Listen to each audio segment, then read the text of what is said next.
अगर हमारा मन प्रभु में नहीं लगा है तो धन के द्वारा 56 प्रकार के भोग, सोने चांदी के मुकुट, आभूषण,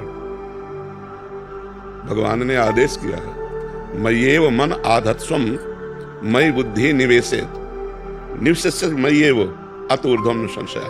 तुम मेरे में मन को समर्पित कर दो, तुम मेरे में ही निवास करोगे। अम्बरीश जी चक्रवर्ती सम्राट हैं, उन्होंने क्या समर्पित किया? सावई मनः कृष्ण पदारविंदयो। गोपीजनों की क्या स्थिति है? उधो मन न भये 10-20, एक हुतो सो गयो श्याम पे। अब को आराधे ईस, उधो मन न भये।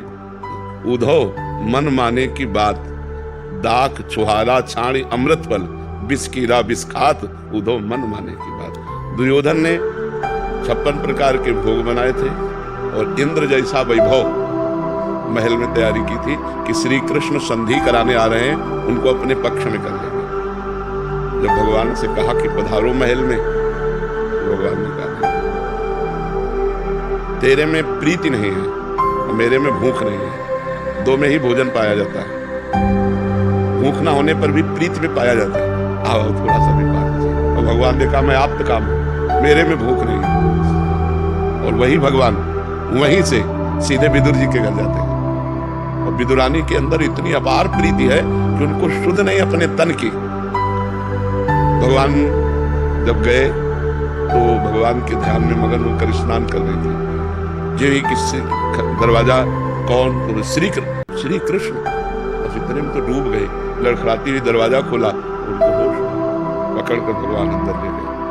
विदुरानी से कहा भूख लगी है, क्योंकि प्रीति है ना, तो प्रेमी के हाथ का भगवान पाना चाहते हैं। भूख लगी है, बोले वो केला रखे ले आओ। विदुरानी जी केला लाती है और गूदा फेंक देती है और छिलका भगवान के मुंह में लगा दे। भगवान उससे पार है। इसमें प्रधानता अगर धन की होती तो दुर्योधन के यहाँ पाते, अगर तन की होती तो भगवान दुर्योधन के यहाँ सुंदर राजकुमार सब शरीर से व्यवस्थाएं की थी।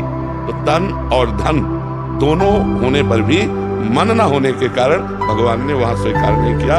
और विदुरानी के यहाँ मन प्रेममय है, इसलिए स्वीकार किया। तो तन और धन से बड़ी सेवा है मन की सेवा। जैसे हमारा भाव है कि कोई दुखी ना हो, पूरा संसार स्वस्थ और सुखी रहे, ये भाव भगवान स्वीकार करते हैं। मन है तो बात, खास बात मन है कि नहीं? आप बताओ। जैसे हम आपको बुलाया अपने घर, सब भोजन दे दिया, लेकिन हमने प्रीति नहीं दी और कुछ नहीं है, प्रेम से आपको बुला के बैठा रहा, प्रेम से मन दे दिया 10 मिनट आपसे, तो आपको लगेगा यार बहुत अच्छे आदमी, जरूर गरीब आदमी नहीं खवा पिया पाए, तो यार मतलब हमारा मन संतुष्ट हो गया। हाँ, आपको वो मन लगा करके जो प्रीति की जाती है वही सब जगह मन श्रेष्ठ हुआ कि नहीं हुआ? कहीं भी आप देखो तो हमारा चाहना भी मन लगा करके, और कोई भी कार्य करें उनमें प्रधान तन होता है या धन होता है या मन होता है। कोई भी क्रिया करो प्रधानता मन की होती रहे। लोग मन लगाकर बात सुनना, मन लगाकर के आप पढ़ाई करना, मन लगाकर आप इस कार्य को करना, सारा का सारा खेल मन का है ना, मन का। तो तन और धन ये गौड़ है, मुख्य है मन। तन और धन का क्या अस्तित्व है? इन दोनों का क्या अस्तित्व है? अगर हम शास्त्र के अनुसार, संत वाणी के अनुसार, धर्म के अनुसार अपने तन को लगाएं और अपने धन को लगाएं तो हमारा मन पवित्र हो जाएगा। और मन पवित्र होकर भगवान में लग गया तो सब बात बन गई। जैसा हम आचरण करते हैं वैसा ही मन में संस्कार बनता है, और जैसे मन में संस्कार बनते हैं वैसे हमारे आचरण होते चले जाते हैं। तो हमको आचरण सुधारने हैं।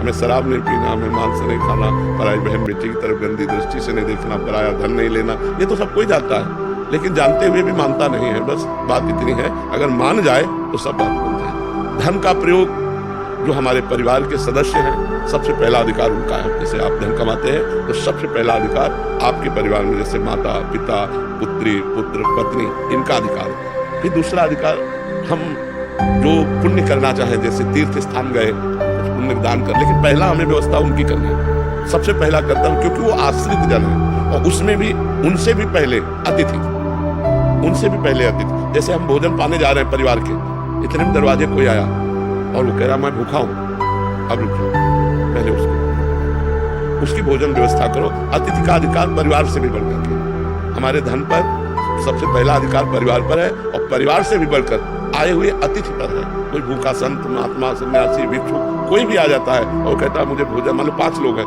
मुझे भोजन चाहिए, तो हम अपने घर के 5 लोग आज बाद में बना लेंगे या शाम के पा लेंगे, पर इनको हम भूखा नहीं जाने देंगे। ये हमारा धर्म कहता है। और जो धन है उसका एक विभाग जरूर करना चाहिए, एक हिस्सा जरूर निकालना चाहिए। जैसे 100 रुपया है धर्म से कमाए हुए पर, अधर्म के कमाए हुए की बात नहीं कर रहे, धर्म से कमाए हुए पर, तो हम कोशिश करें कि 90 रुपए का प्रयोग हम करें और 10 रुपए का प्रयोग परोपकार में लगा दें।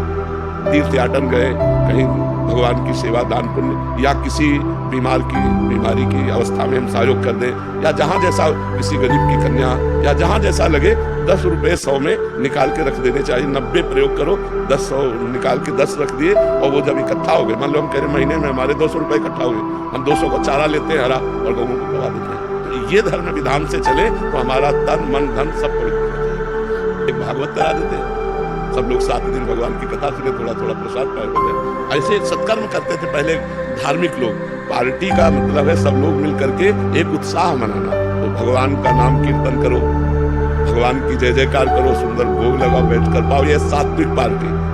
अब तो देखो, आप लोग खुद देखो क्या हो रहा है। पहले जो घरों में उत्सव मनाया जाता था, गांव में हमने जैसा देखा, लोगों के पैर धोए जाते थे, जनों के ऐसे पैर धो के, हाथ धो के, और ऐसे बिछा के पवाग दो ना पत्तल बढ़िया, और फिर जय जयकार भगवान की करके तब भोजन होता था। अब आज कहाँ होता है, जय जयकार होती है क्या? वो सब रख दिए, जो मनावे तुम ले, तुम्हारा मनावे तुम ले। तो इससे बुद्धि पर भी तो प्रभाव पड़ता है, हमारी बुद्धि वैसे दूषित हो जाती है। यदि हम शास्त्र और धर्म के अनुसार अपने तन और धन को लगावें तो हमारा मन पवित्र हो जाए। मन पवित्र हो गया तो सब ठीक हो गया, है कि नहीं?